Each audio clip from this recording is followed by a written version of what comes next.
อิดอุ้ยเจาะตัวไหนเต็มกุยโจอีโจเต็มโดโจแห้งเนาะจะนอออกฟื้นจนเต็มพี่ได้ทำมาโปะได้พวกยังโบงจักปีและหลังคาเฮือนนี่ทราบไปก็ปีเนาะบ่แม่นขาดองลูกสาวแล้วบ่ขนมลูกสาว แม่นบ่ ลูกสาว ขนมลูกสาวได้นี่ได้ โอ้เขาแต่งงานแล้วเขาเอาอันนี้มาปรุงให้ไม่เท่าเนาะ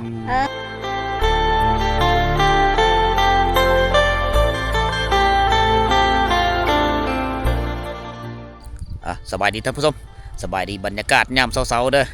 ขอยินดีต้อนรับทุกคนเข้าสู่2 YouTube ปอสิหอมนะมื้อนี้พวกเฮาสิเดินทางไปหมู่บ้านชนบทอีกแห่งหนึ่งของเมืองสะโมยแขวงสารวัตรนะหวังว่า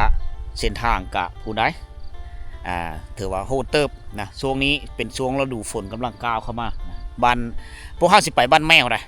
บ้านแมวเป็นบ้านของชนเผ่าปะโกะนะที่ตั้งบ้านเฮิรนอยู่ตามโนนภูนะเป็นหมู่บ้านที่มีวิวทิวทัศน์ธรรมชาติที่สวยงามฉะนั้นก็เลยพาพ่อแม่พี่น้องไปรับชมวิถีชีวิตในยามเช้าๆไปกัน2 คน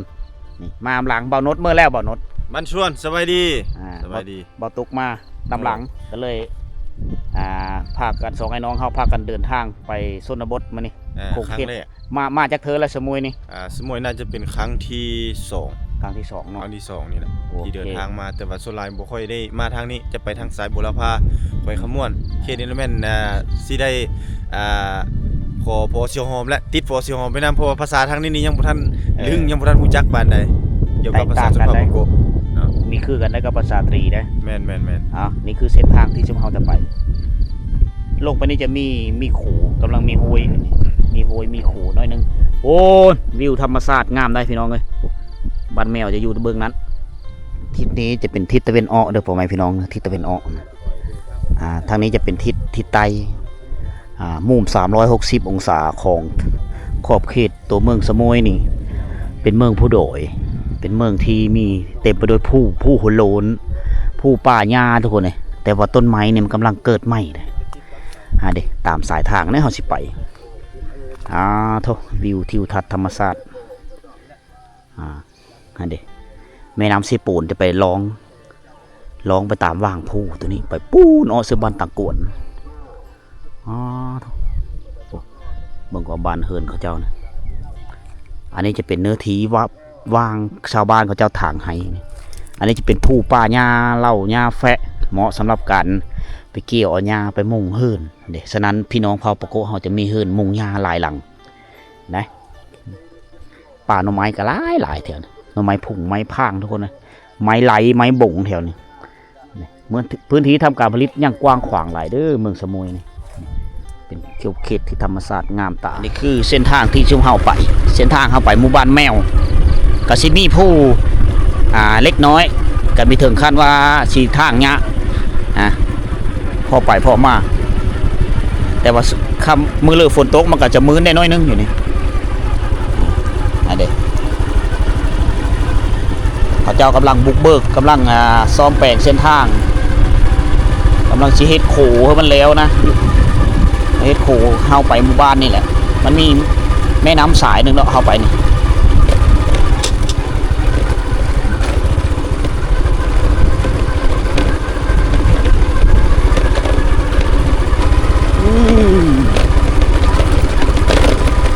เส้นทางดินแดงนี่แหละเส้นทางในชนบท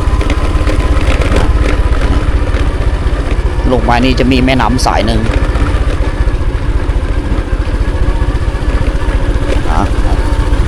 อันนี้คือเส้นทางทุกคนเด็กโหนี่ยังมีสำเร็จกระเทโค้งห้างมันไว้ยังมีทันเทพื้น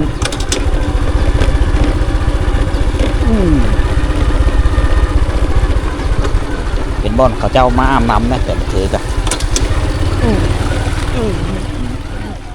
เจ้าบ่อนั้นเจ้จอมกลางยาไก่เจ้าเจ้าตะเบิดไก่ไก่วี่โอ้เอาไม้บอกมาคักเนาะเส้นทางไปเนาะอิดอุ้ยเจาะตัวไหนเต็มกุยโจ cái chô tem đồ chô แห้งเนาะจะเนาะออกฟืนเต็มพี่ได้ โอ้หลานน้อยก็เต็มพุ่นแล้วเนาะ mình đồ chô อ๋อพูนเกือบเราคักขนาดเลย เกือบหัดโซนของทหารเวียดนาม อันนี้ โอ้สัตว์ไฮนี่เขาเจ้า ผู้เนาะ เขาเจ้าสีดยาวเนาะนี่ใบอันนี้คือเบมะแตง สิยาฆ่าหญ้า โปะไออีเอ้ยโปะ เอาโป้เลย โปะเลยอืม ไปกับหลานส่ง ไปกับหลานจ้าด้วยนะจ้าเจ้อโดย hả จ้านุ่มโดย đôi yuan จ้าโดยย้วน ờ Ồ. กินข้าวเจ้าบ่ เจ้า đôi là sai. nhau กินข้าวเจ้า kinh thao chàoเขาnhau กินข้าวเจ้าสลาวข้าวเหนียว ควายตัวเดียวกระไทยหน้าเบิดทงอันนี้คือวิถีชีวิตยามเช้าของพี่น้องชนเผ่าปะโกะเฮาตื่นมื้อเช้ามากะอ่องกับผ้าไปเอาอ่องฟืนนี่กระเยียกตะเบิ้นกุยอุ้ยอะ cùi ui ui กระเยียกตะเบิ้นกุยอ้ำตะเบิ้นกุย cái rượu ta bên cùi อ๋ออ้ำตะเบิ้นกุยเนาะ ăn bên ta cùi y cùi ui อ๋ออีกุยอ้ำตะเบิ้นกุย bay kia อ๋อ tay rị nhà với lư hẻ hẻ ตะหม้อปีใดอีเนี่ย cái đây á dùng nữa เยื่องบ่ dùng โอ้ đồ hơi thì phải đè ỉ đồ hơi นั่น ờ อ๋อ từ ta hơi từ ta dùng อ๋อปีใดเลยคือไฮ nó phải đè ngay nè อืม nó phải đè ngay về ta về là ta เอาโปะเนอะโปะอิด Bộ, โอ้ย bộ. เอาอันนี้เขามาตามติดวิธีของแม่เพื่อนในยามเสาๆคอยถามว่าพอเคยอองบ่อองแต่มื้อนี้เราไม่ได้มา ผู้เป็นแม่นี่ไปอองฟืนกับหลานอันนี้คือผืนไห้ของชาวบ้านที่ซักเขาตามโน่นภูสิแหละไห้ตัวนี้อาจจะเป็นไห้เก่าเขาปีนี้เขาเจ้าเฮ็ดเบื้องนี้ ปีหน้าเขาเจ้าจะกลับมาเฮ็ดอีกเบื้องนี้ ก็จะกลับสลับไปสลับมาพ่อแม่พี่น้องเลยนะอันนี้คือเนื้อที่ทำการผลิตของเขาเจ้าช่วงหลังก็เป็นดินที่ผู้ดอยมีความฮับเพลงแท้นี่สมกับเอิ้นเมืองสมุยแดนหนาวแดนภูเขาเขาเจ้าใส่ยาฉีดยากระสันเนี่ยมีแผลยาเนี่ยเพื่อกำจัดยาตอนนี้เข้านี่ก็กำลังป่งขึ้นมาช่วงหลังๆมันแดดมันเข้าเขาป่งมีหลายได้เขาเจ้าจะเอาไม้บ่งไว้ยันขนเย็บนะบ่งบอกถือว่าอันนี้คือหมายทางคือผู้คนนี่ย่างไปย่างมานะยันเย็บคุมเขาที่กระเจ้าซักนั้นอยู่นี่จะมีเฮิรนอีกหลังหนึ่งอยู่นี่เห็นบ่ทางเฮาบ้านนี่ไปเฮาสิเฮาไปหมู่บ้านนี้ทุกคนอันนี้คือสถานที่การศึกษาของบ้านแมวเฮานี่ได้จะเป็นโรงเรียนประถมสมบูรณ์นะมีโรงเรียนอยู่2 หลังโซนนี้เขาเจ้าปิดเทอมนะโซนนี้ในนี้มีกิจกรรมถ้าเขามาย่ำเดือน9เดือน10เดือน11 12จนฮอดเดือน5เดือน6นะเขาจะเห็นกิจกรรมน้องๆนักเรียนเขาอยู่นี่แหละอันนี้คือวิวอยู่ในบริเวณบ้านก่อนที่เฮาไปบ้านเขาจะได้ฮอดโรงเรียนนี่ก่อนถ้าว่าเฮาลัดชื้อไปนี่จะฮอดเมืองสมุยเลยนะพอเพียงด้วยถ้าว่าวัดเทะกลางอากาศประมาณอยู่3กิโลเมตรก็จะฮอดเทศบาลเมืองอันนี้จะเป็นบ้านละว่าเหนืออยู่ลุมมันแถวนี้จะเป็นขอบเขตที่อุดมสมบูรณ์เต็มไปด้วยธรรมชาติที่งดงามทุกคนก็เลยมาฝากก่อนที่เฮาสิเดินทางไปหมู่บ้านอ้อมหอบด้วยภูเขาเลยแถวนี้เป็นชลาเป็นภูโหโลนนะเมฆหมอกปกคลุมในยามเช้าถ้าว่าเฮามายามเดือน11 12เต็มไปด้วยทะเลหมอกเลยแถวนี้แถวเดินลงเห็นตะมาโปะเด้ปุกยังโบงโอ้ผู้สาวไปเอายังโบงวะ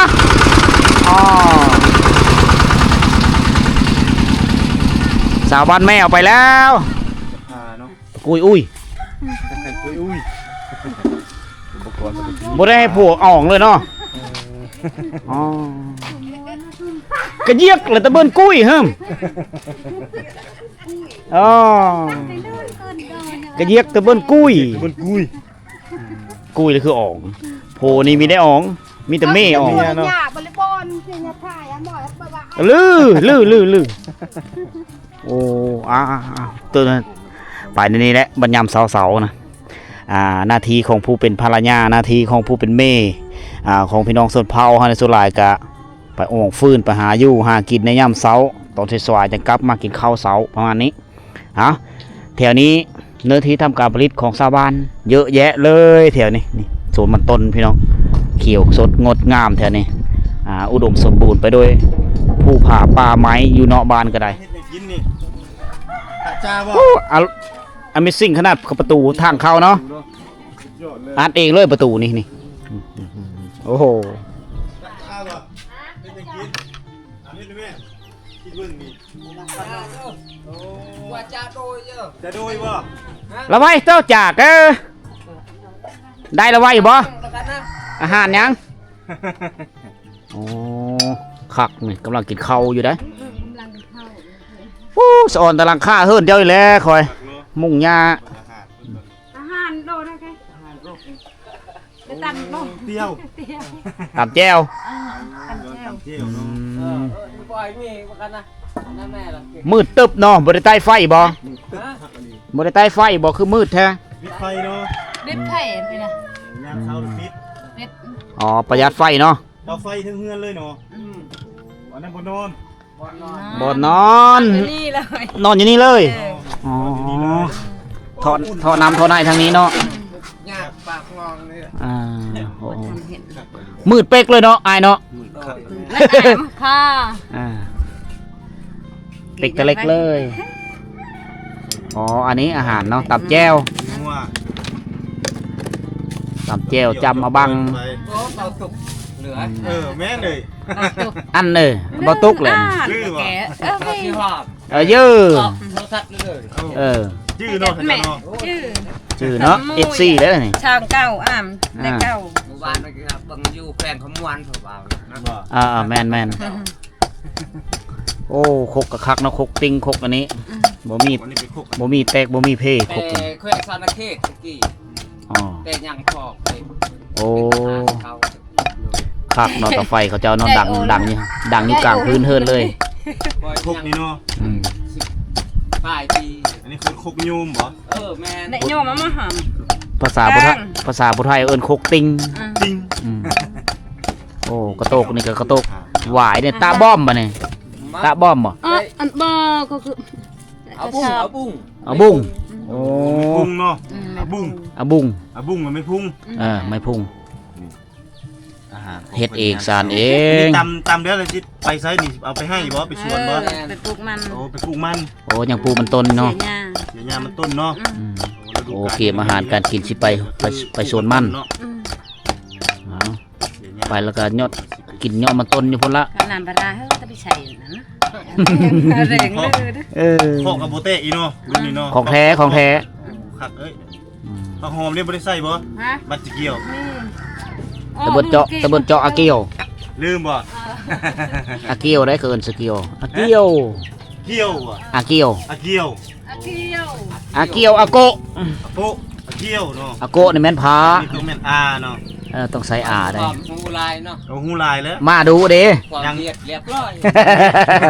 ชาเวียดกับชามาอันนี้มัด ชาปูกระชาเห็ดน้องบ่ พอเว้าได้อยู่พอได้แอ่นกัน โอ้ทางนี้ใส่กะปิเวียดเนาะ ใส่กะปิเวียดนี่ดวกบ่เอิ้นกะปินี่มันยัง มาแม่น กะปิคือกัน น้ำปลาน้ำมอน้ำแม่มแม่ม มัมเนม ลวก มาแม่ม แม่ม มัมเนมเลยเป็นปลาแดะกระปุกเนื้อมัม เลือกมั่ม งึกมั มั่ ม มแม่ม มัมเนม เลือกมั่มแล้วมั่มแม่มได้ เอาสิปียังอีกบัดนี่ ปิ้งหมดผักเขาเห็นเปรี้ยวด้วย อ๋อปิ้งผักเกี่ยวนี่เนาะ ผักหอมแบง ใส่ในกระตุกนี้ บังจ้า ใส่บางจ้า ประจำแจ่วหน่อไม้แล้วอยู่ศูนย์อยู่หาย ใน อยู่ศู ส่วน นย์จัง ทั ซี่ ว แห เข้า ละ ไปบ่ ฮะ ทัวเข้าไปนั่นบ่ ไปมั้ง ไปเมื่อนอก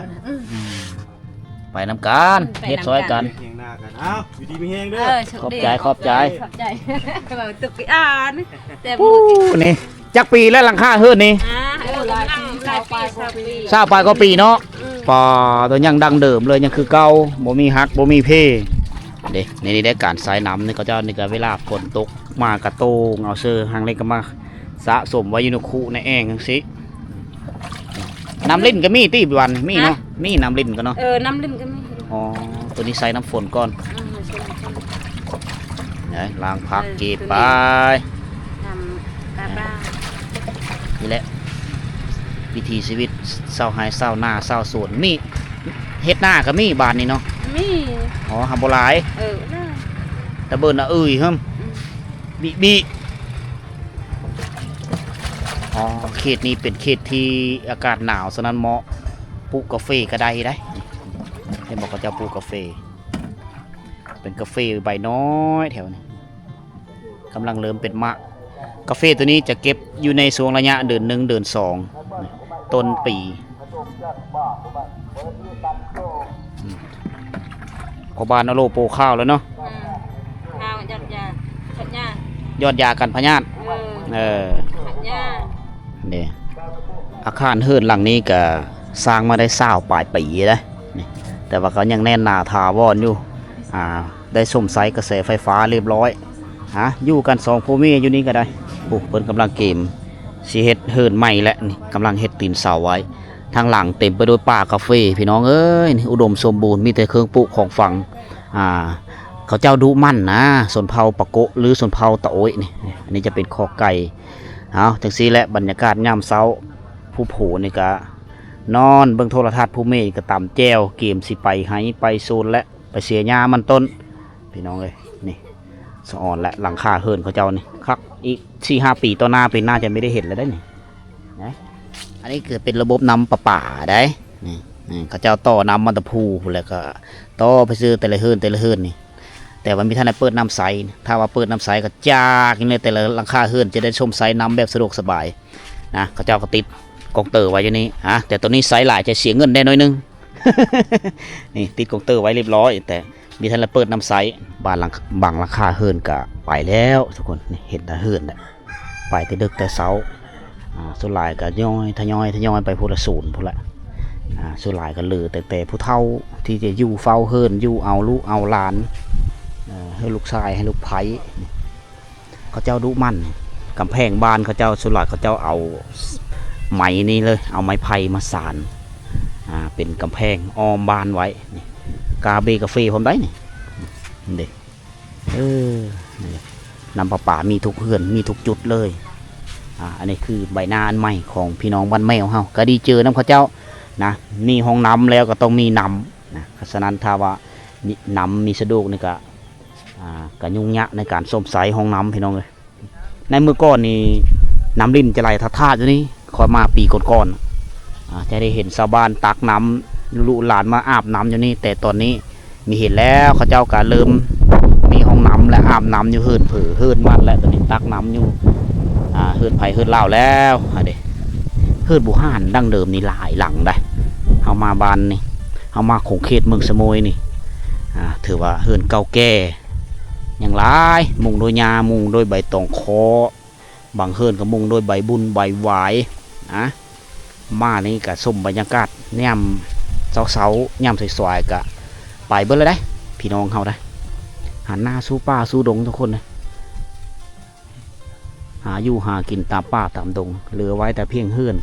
เหลือไว้แต่เพียงหลังคาอันงามๆมาเฮือพวกเขาหับส้มนี่ถ้าเขามีมาเขาก็ไม่ได้เห็นได้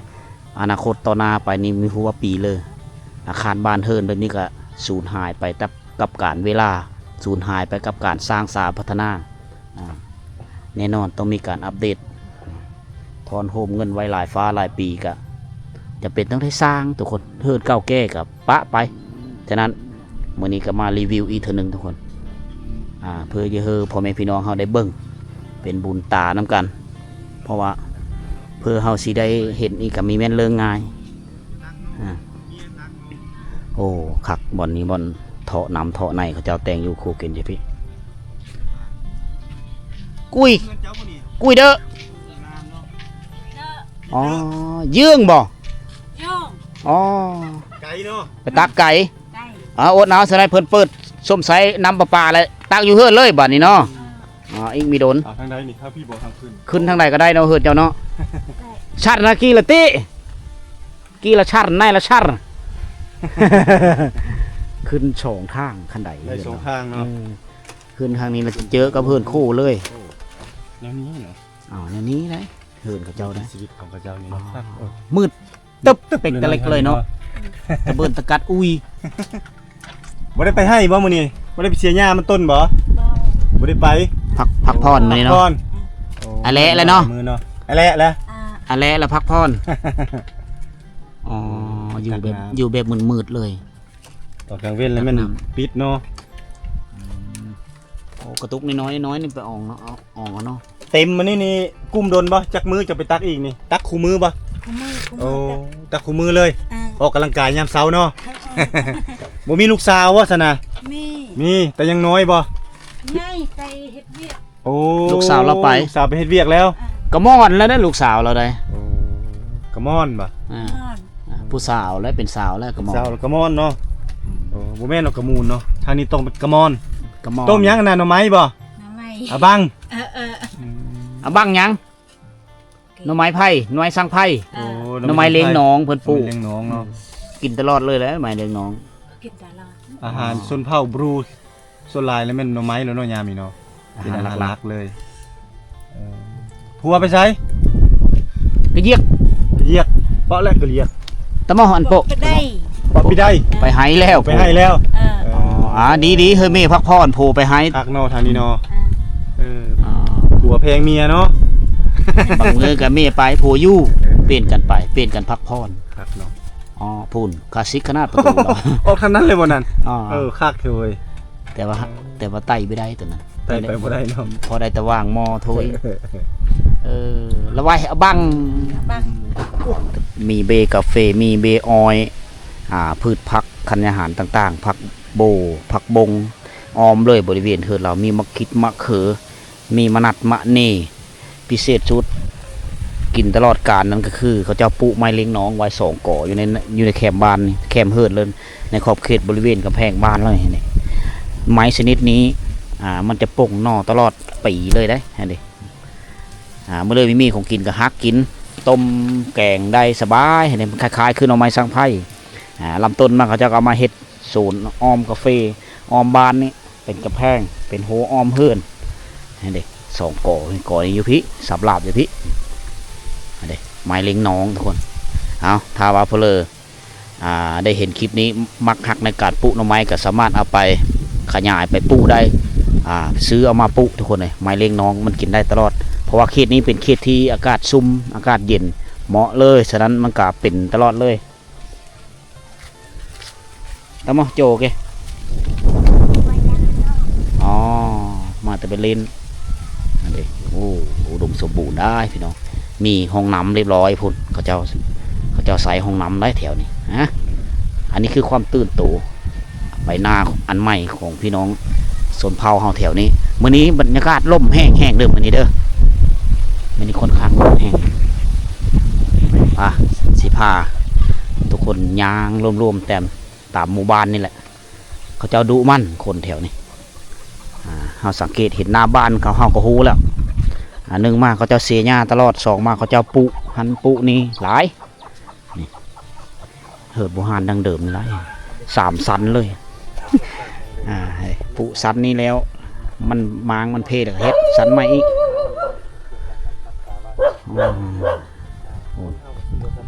บ้านโบราณเหิดบ่หานดังเดิมว่าหยองเสื้อตีนเสาเอาอันหินเอาหรือมาเฮ็ดตีนตั้งตีนเสาเด้เป็นแล้วเป็นซ้ำเส้นทางตัดตะผ้าเลยปะกุ้ยอุ้ยบ่โอ้ปะกุ้ยอุ้ยแล้วคือไปหาไปออกฟืนเด้อยู่ในบริเวณบ้านก็จะเฮ็ดโหอ้อมทุกหลังคาเฮือนเลยนะออมหมดเลยนะตอนนี้จะเอาไม้เป็นดิวซักไปเลย โอ้ยไปให้บ่ ประตูมีประตูป้องกัน ไปให้เนาะ เพิ่นก็ปุ๊มานัดมานี่ดีรามไร มีรำไร มันล่มเนาะอัดปิกเลยเนาะเฮินเนาะมึงว่าเก่าแก่หลายฟ้าหลายปีตั้งซื้อก้อนกี่หินนี่ว่ามันละล้มมันก็มีล้มนะปุ๊ตี ตีนเอาก้อนขี้หินจากโหยมาเฮ็ดตีนเสามีต้องใช้ซีมั่งมีต้องซื้อซีมั่งมาเพื่อเปิงเงินนี่ลูกชายกับลูกไผ่เพิ่นจะอยู่เฮือนหลังนี้อ๋อเขาเจ้าจะฮะอีพออยู่เฮือนหลังนี้เนาะอยู่นี่ลูกชายกับลูกไผ่สิไปโป๊ะไปได้นี่อ๋อสิไปเสียหญ้าให้ไปเฮ็ดสวนปลูกมันต้นบ่อ๋อ เป็นเสียหน้า เอาเสียหญ้า ยามันต้น ไว้บัด ยังไม่ทันแล้วเสียหน้า เสียยามันต้นบ่ ขอเสียหน้า หญ้าเข้า เข้า เสียหญ้าให้ โอ้ปลูกเข้าให้เนาะ อืม บ่มีนาเนาะแถวนี้เนาะ มีแต่ว่าหน่อย นาน้อยเนาะนาตามเมืองตามหนองไปซั่นแหละเนาะ มันมีหลาย ตามห้วยตามห้องไป อืม วันนี้ก็มีคนอยู่บ่หลังนี้หลังนี้ เนี่ยคนคู่เอิญ เป็นเฮือนครัวแล้วโอ้ เดินครัว ได้เงินใหม่แล้วล่ะ เออ ตัวนี้เป็นเฮือนครัว อืม เป็นเฮือนนอนตัวนี้เนาะ อืม อันนี้เป็นเฮือนครัว ใช่ แต่ก่อนเราอยู่หลังนี้ อืม โอ้ เฮือนเก่าเฮือนดั้งเดิม อยู่แต่ครอบครัวอยู่นี่หลังนี้แต่ก่อนมีแต่เฮือนพ่อเฒ่านี่บ่ เออ มีแต่ครอบครัวพ่อเฒ่านี่ เออ โอ้อันนี้เฮือนมาเฮือนชนเผ่าปะโกะ อืม จักปีแล้วอีพ่อเฮือนหลังนี้หลายปีแล้วบ่ 3-4 ปีแล้ว 3-4 ปีแล้ว อืม โอ้คักเนาะไอเดียการปลูกเฮือนปลูกซ่านนี่เนาะ มันอยากล่มนะ มันอยากล่มมันล่มแห้งเนาะ มันดนเลยเนาะ ขันล่มเดือดร้อนอยู่ดินนี่แหละ โป๊ะนี่มีหึ้นได้เขาเจ้าเอาอันนี้ซื้อได้โป๊ะนี่ถือว่ามันมีหึ้นถ้าว่าเอาอันอื่นมาละเอาเป็นซิมั่งนี่โป๊ะหึ้นกินโป๊ะหึ้นเอาขี้หินใช่เลยบ่หึ้น นี่เรา โป๊ะ ขึ้นเนาะ อ๋อ แบบนี้เนาะ ปลูกฟันแหล้ว คักหน่อย มาแต่ไปลินกลางบ้านแล้วยำเสา อารักบอกมาแต่ดินเลย แต่กลางบ้านเลยอารักบอกเลย เรียกบอก อืมอันเด็ก โจปวดละ มาแต่ไปซักยา เออ ซักยากันพยาธิ เออ อืมพอบ้านเอาโลปลูกข้าวเนาะบ่รวมโอ้มักปัดเต็มคอเพิ่นอันนี้คือเครื่องประดับกายของผู้หญิงชนเผ่าปะโกะตั้งแต่สมัยก่อนจนมาฮอดสมัยปัจจุบันอันนี้เครื่องประดับกายเขาจะมีมุกมีมาปัดเขาเจ้าจะห้อยเป็นสายคอเป็นสายซอย หรือบางคนกับปลักแขนจะเป็นเงินเป็นทองเลืองประมาณนี้ได้ อยู่ในเฮือนเราอันนี้เป็นเฮือนดังเดิมเฮือนของพ่อพวกนี้แหละสร้างมาได้หลายฟ้าหลายปีได้จุดเริ่มต้นของครอบครัวอยู่นี้หลังจากนั้นเราก็เฮ็ดใหม่เฮือนเฮ็ดใหม่อ้อมไปจังซี่แหละเขาเจ้าจะมักเฮ็ดหลังคาแบบมุนๆในนี้ได้ไอเดียของเขาเจ้านี่โอ้โหมีธรรมดาจนหลายเขาเจ้าก้อนหินคือค่อยเว้าแหละมันกันโปะนี่ขึ้นใต้ตอมอันนี้นี่จะเป็นหวายให้เด็กอยู่เทิงหวายอยู่นี่จะเป็นไม้ป้องเขาเจ้าเฮ็ดข้าวมันเพื่อจะได้หลังคามุนในนี้ได้ก็ถึงว่ามีความยุ่งยากหลายเติบอันนี้จะเป็นไอเดียหนึ่งอีกที่เขาเจ้าเฮ็ดออกมานี้เพื่อไว้วัตถุอุปกรณ์ต่างๆในเฮือนนั้นอันนี้คือสดส่งเฮือนบูฮานของพี่น้องเผ่าปะโกะเขาจะเป็นแบบนี้ลายๆหลังและลายๆหลังคาเขาเจ้าเฮ็ดไม้อีกก็มีสูงปัจจุบันนี้อยู่ในบ้านแมวทุกคนมีใบตองกิ่งพร้อมได้พี่น้องเมืองเซโปนนี่กลุ่มเฮ็ดหัตถกรรมทักฟอยเขาเจ้าต้องการเนี่ยใบแต่ว่าอยู่บ้านแมวนี่มีหลายเขาเจ้าปุเลาะตามหูเขาเจ้าอุดมสมบูรณ์ได้เครื่องปลูกของฝั่งบ้านนี้มีไฟฟ้าใช้มีสัญญาณอินเทอร์เน็ตเรียบร้อยผู้ไฟฟ้าเข้าถึงหมู่บ้านระบบน้ำกำลังปรับปรุงระบบน้ำนี่ต่อมาเอาลงมาแต่สายค่านั่นคือน้ำฟ้าน้ำฝนตกมาซื้อสายค่าแล้วก็ไหลมาพี่ได้น้ำนี่เอาลงซื้อกระฟุยสะสมไว้อยู่ฮั่น ไอเดียเขาจะมีธรรมดานี่ต่อมาซื้อกระฟุยเลยเอาอันนี้คือการส้มไซน้ำเขาเฮ็ดแบบนี้นี่หลังคาเฮือนคักขนาดเลยมีแต่ใบบุญใบวายใบหญ้าค่าอันนี้ก็จะเป็นไม้ป้องไม้วายเครือวายตะป้าตะดงเล็กไก่ ต้องมีตัวนี้เนาะของสภาพปะโกะนี่เนาะบ่ได้ตัวนี้เนาะ ตัวใดอันนี้ได้ข้อเพิ่นหัน ในคอนี่นะ โมเมนต์คาดองลูกสาวแล้วบ่ ขนมลูกสาว แม่นบ่ ลูกสาว ขนมลูกสาวได้นี่ได้ โอ้เขาแต่งงานแล้วเขาเอาอันนี้มาปรุงให้ไม่เท่าเนาะ เออ อ๋อใครแม่นเท่าอยากได้ลูกสาวเจ้าก็ต้องมีอันนี้ไปมาให้เจ้าเนาะ มีแต่โครงตัวนี้ นั่นเนี่ยมีหม้อเลย อ๋อมีขายบ่อยู่ตลาดมีขายบ่ มีป่ะ บ บ่มี บ่มี ต้องได้เฮ็ดเอาเอง เออ โอ้เฮ็ดเลยจังได้ลูกสาวตัวน้องบัดนี้เนาะแค่เฮามีนี่บ่ได้ นี่แหละบ่ได้เนาะ บ่ได้ลูกสาว เองบ่ โอเค แค่ไล่เป็นเงินนี่เท่าไหร่นี่เท่าเลยแค่ตีเป็นเงินเฮานี่ เอามาให้เป็ดละชงแชน 200,000 เออ 200,000 ล เพิ่น องดูนะ อันหนึง200,000 เออ เป็นคอละ โอ้นะคนละ 200,000 200,000 เออ มี10ข้อนั่นก็โทษ 10คอก็2ล้าน พู้นแหละ อ๋อประมาณนี้เนาะ จะเป็นมุกเป็นอันนั้นเนาะ เป็นมักปัด เครื่องประดับกาย อ้าวไปวันนี้ แค่ ไป บ้าน ให้ เฮา มื้อนี้ แค่ฮีดคองบ้านเฮานี่ก็ค่ำ โป๊ะวันนี้เนาะ โป๊ะเนาะ โป๊ะโป๊ะเนาะ โป๊ะปีได้ ไปได้เยอะ อ๋อไป ไป ผู้อีนั่นก็โป๊ะปีได้บ่อีนั่นก็ ไอ้อีก็จะหอยังบง โป๊ะแล้ว โป๊ะยังโบง เออผู้ไว้ชัก ให้เนาะ ใครเองอัดเองเลยประตูอืมโอ้แต่ละเฮิรนนี่ต้องมีหูเป็นของตัวเอง เอาบ่อาใกล้มันกี้ไม่ละ อืมแป้หน้าเนี่ยดุงนี่เนาะ แห ดุงอะ แม่เอาใกล้ก้อนกับบ่บ้านมันลำไปแล้วจะไปจัดยังโก อ๋อลูกชายไปปลูกยางโบง เออดอกเอาใกล้อันที่ โดยอ้าวโปะปีได้บ้านนี้ยืงเอ้ยปีได้เนาะ โยน่าจะ อยู่บ้านเก่า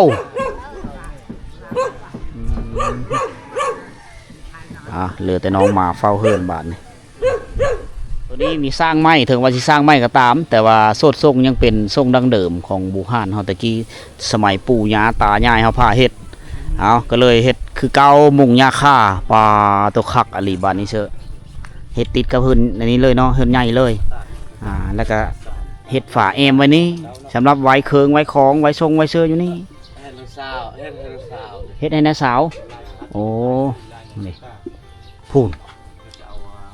เจาะเตาไฟอยู่กลางเฮือนเลยเนาะยามหนาวมาพอได้ดังไฟฟีงอยู่หั่นอ๋ออันนี้ได้อันนี้เฮือนเขามีทันได้ลบทุกคนนะหากเฮ็ดไม่ไหม้เลยอันนี่ใครเดียวมันหญ้าค่ามันหลายอยู่แต่อยู่ตามโนนภูมันหลายโอ้ไอดีเขาเจ้าเฮ็ดนี่คัก